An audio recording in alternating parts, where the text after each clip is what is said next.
Hello, ladies and gentlemen. Welcome to Alberta News and Views. Today, Justin Trudeau had an interview with the Global Citizen Movement, and during this interview, he said that Canadians feeding and sheltering themselves and their family should come second to saving the planet.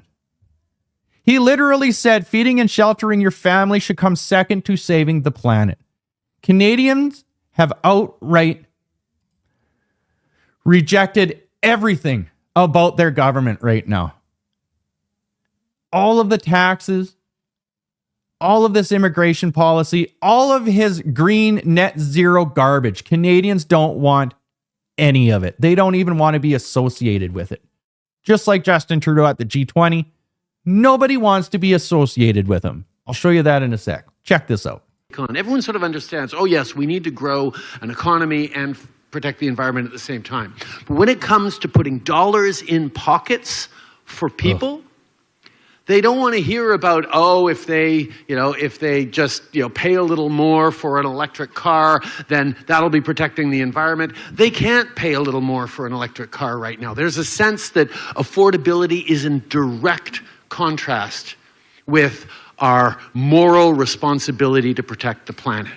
And that is something that, unfortunately, people have been amplified and used propaganda, misinformation, disinformation, and flat-out lies to scare people into saying, oh, no, we got to take care of our household budget and bottom line first and environment second. And that we don't get scared into survival.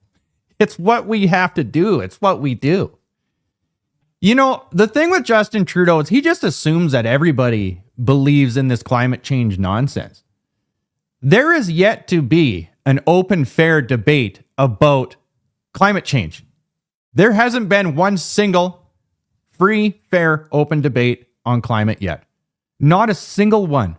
And they just keep on ramming this policy down our throats, whether we like it or not. Just assuming that we're going to get on board with it. People are literally taxed to death in Canada because of his insane policy. This is from Melissa Landsman. She says, Canadians have outright rejected Trudeau's punishing carbon tax at home, so he's taking the show on the road. He should mention carbon taxes hiked up the cost of food, forcing families to pay $700 more for food this year than they did in 2023. Millions of Canadians now have to rely on food banks to survive. He spent the last 4 years making life harder and more unaffordable for Canadians who cannot afford to be punished every time they drive their kids to school or turn up their thermostat on a cold winter day. I hope he tells them all of that. Of course, he didn't tell anybody any of that.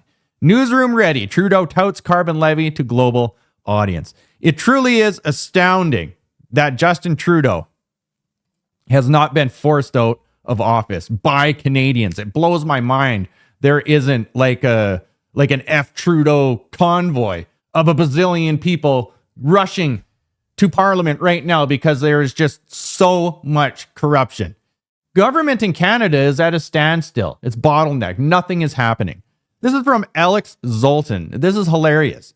So the G20 summit, another international embarrassment for Canadian Prime Minister Justin Trudeau, who is late and somehow misses the photo op for a newly formed global alliance against hunger and poverty. He had one job, which was to show up. No one bothers to retake the photo because Trudeau is irrelevant.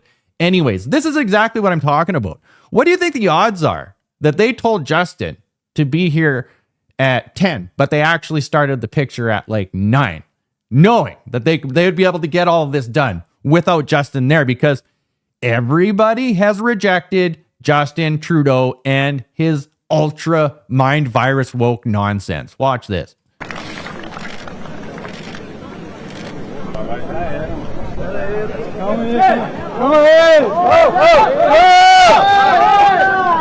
Volta, Lula!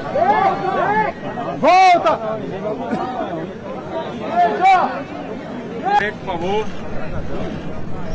There's the potato right there. Yeah.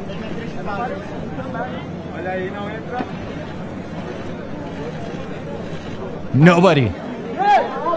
Nobody bothered to say, oh, where's Justin? Where's our guy? Where's Justin? Oh, no, none of that. They just did it and they're like, right on. He didn't make it. There's more. They made a promo video for the G20 with this picture. Look, with the video and the picture. And he ain't there. It's hilarious. Justin Trudeau is a national embarrassment. Here he is meeting Keir Starmer. Keir's approval rating has dropped by like 49% in a month. And this would be why. Didn't want to keep you waiting. Let's sit down. So it's a real pleasure to sit down with Keir to talk about the deep friendship between Canada and the UK and how we're going to navigate through a challenging world. Our focus is and needs to be on how we're making life more affordable, supporting our citizens, but the global context always has impacts on that. And we're going to talk about our shared approach, whether it's on Ukraine, on Middle East, on defending democracy, protecting the environment, growing our economy in smart ways, both at home and around the world. Lots to talk about. Lots of pleasure at having a great progressive partner on the other side of the Atlantic for Canada, and looking forward to getting into it. Je suis très content de pouvoir m'asseoir avec. Those two together doesn't even break 40% approval rating. That lets you know the direction this world is headed.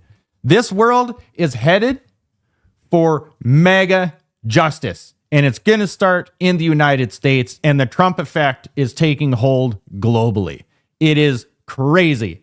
Just now, Donald Trump made a video asking Ukraine and Russia for a ceasefire to just calm down, and just wait a few months.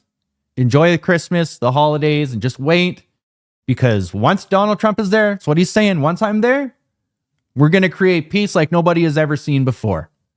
And that terrifies the Trudeaus and the Starmers and the Bidens, all of those. It terrifies them.